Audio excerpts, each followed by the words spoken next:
Go learn highly valuable skills that deliver results to companies that are going to impact their bottom line. If you're in the playing offense game versus the playing defense game, it's completely magical that happens to be there. So just like Rihanna understood her value. She understood that if I'm going to do this and you're going to use my name, image, and likeness, I want a piece of how you're using that versus just being tickled to death that they're going to give me ambassador money to be able to go do things.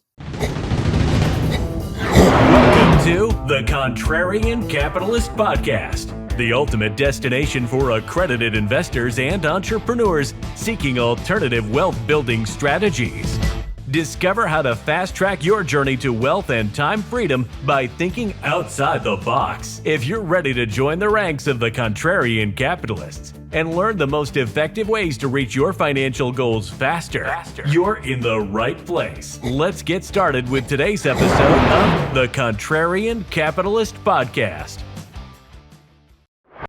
Thank you for listening to another episode of the Contrarian Capitalist Podcast. I am your host, your favorite silverback, Sylvania Harrod.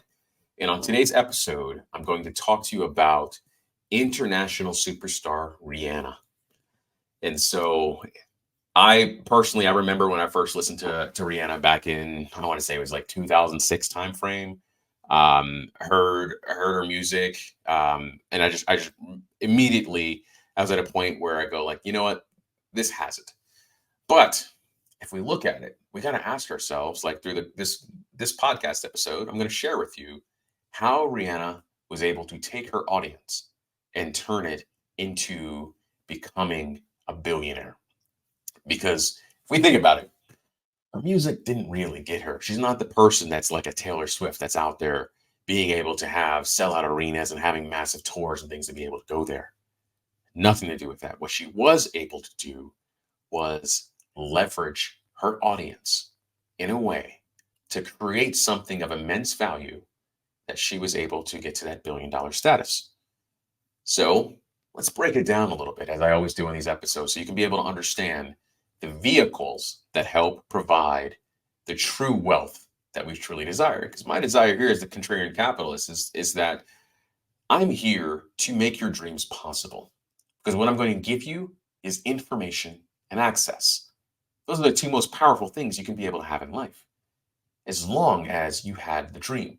There's plenty of times that I sit there and I consult different startups that come to me because, one, that's not really the phase of business that I invest into, but it is the phase of business that I know I can be able to help. Like, it doesn't matter. I've had the privilege over the last 16, 17 years of advising more than 30,000 different companies, seeing different business models, be able to understand them. And that's why it's my job here to help serve you. But let's dig into Rihanna.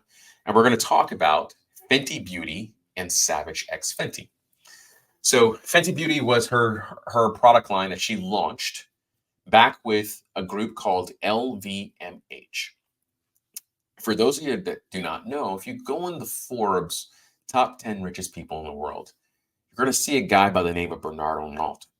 He is the founder of LVMH. What he does is he knows how to buy different luxury brands because he is backed by a fund. That's their whole basis. They go out, they acquire a lot of public companies, but they created a different line that it was meant to realizing that capital is infinite, attention is not. There's a couple ways you can shortcut that. If you want to get attention, you either have a lot of capital and you just pay a lot of money to be able to get it. Or what you do is you approach the right individual, you show them what is possible based upon what they've done, and you become a deal maker. And you bring them into your ecosystem because you have all the resources. If you're a gentleman that owns, that's worth almost $200 billion, and your companies are doing hundreds of billions of dollars of revenue, I'm sure you understand logistics. I'm sure you understand supply chain. I'm sure you understand all the things that happen to be there, because the reality is Rihanna didn't know those things. What she knew is that she likes beauty products and she likes lingerie and different forms of clothing. That's her jam. That was associated with her. That's what she cared about. So she partnered with LVMH to help. They are handling all the operations. She is more of the face of the brand, whose job is to recruit and attract in other brand ambassadors.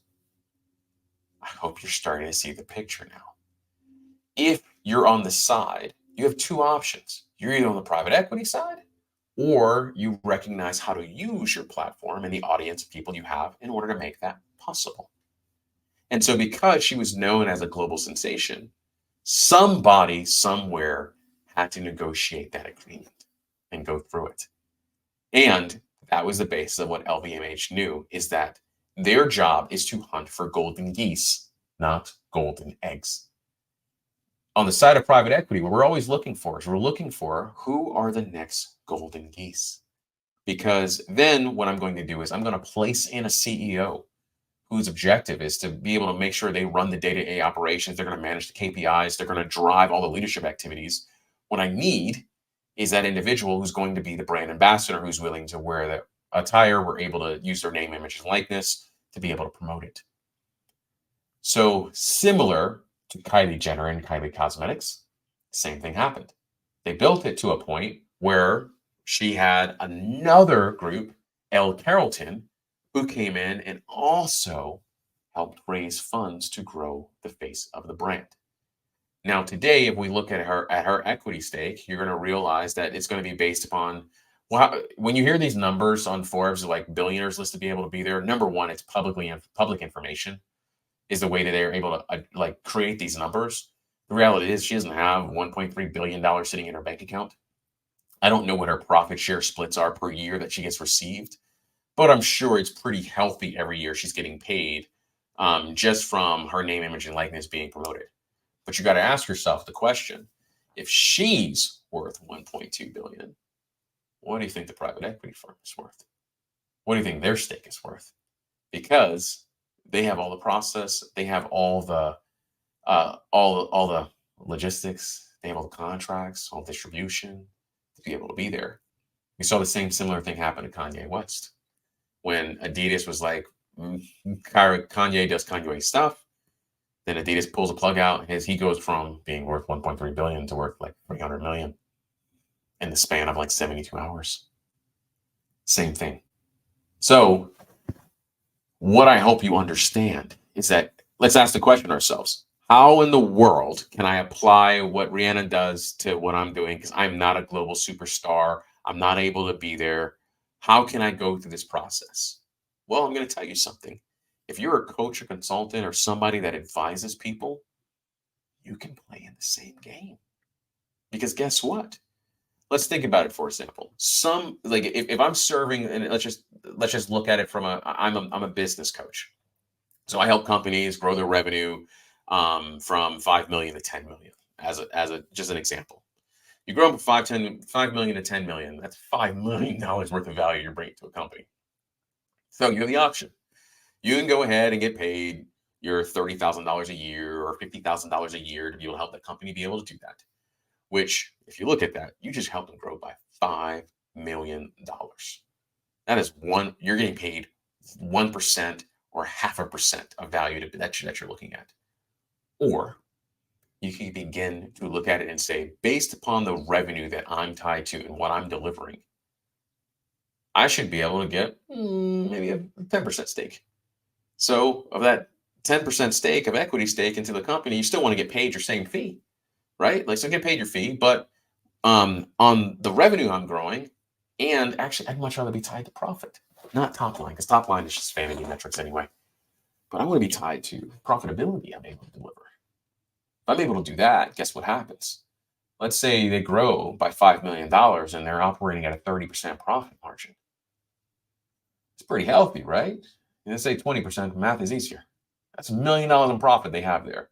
If you have a 10% stake, you now just went from getting paid $30,000 a year or $50,000 a year to getting paid $100,000 a year every single year that it exists moving forward.